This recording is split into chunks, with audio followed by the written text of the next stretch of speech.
Oh, barone Pedroschi, buongiorno.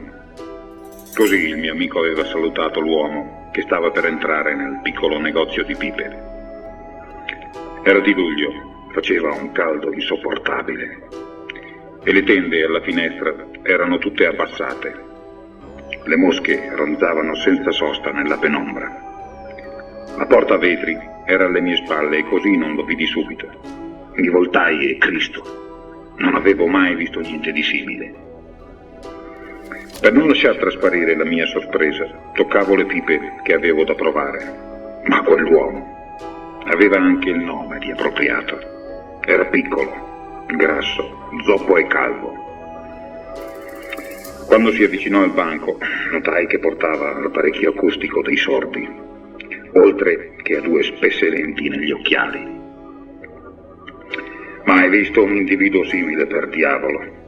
Mentre parlava col mio amico tabaccaio, che a quanto pare lo conosceva bene, sentii che era anche balbuziente. Salutai tutti alla svelta per non ridergli in faccia.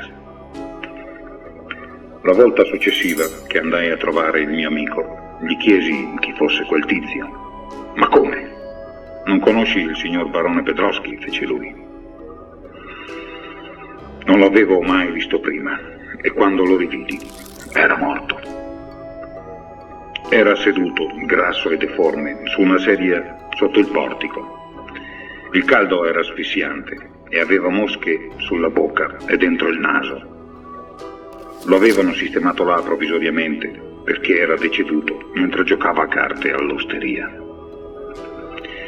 Quando arrivarono i familiari, gli sfilarono l'orologio e l'anella. Quelli delle pompe funebri portarono una cassa provvisoria e ce lo misero dentro. Ma era pesantissimo. E nel sistemarlo i vestiti si attorcigliarono su per la schiena. Da un barbiere furono presi dei giornali sportivi per metterglieli sotto la testa come cuscino, perché assumesse una posizione più decorosa. In cimitero poi ero presente quando ce lo portarono. La cassa, nuova di zecca, color marrone chiaro, luccicava sotto il sole.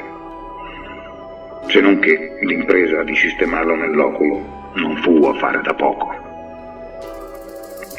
I becchini incolpavano il falegname, questi scaricava la responsabilità ai muratori.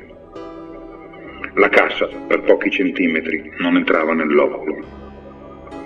Si provò di traverso, in diagonale.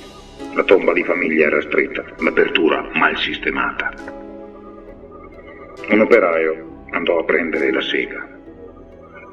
Segarono sotto gli occhi preoccupati dei parenti i 4 angoli della cassa, badando a non intaccare la salma.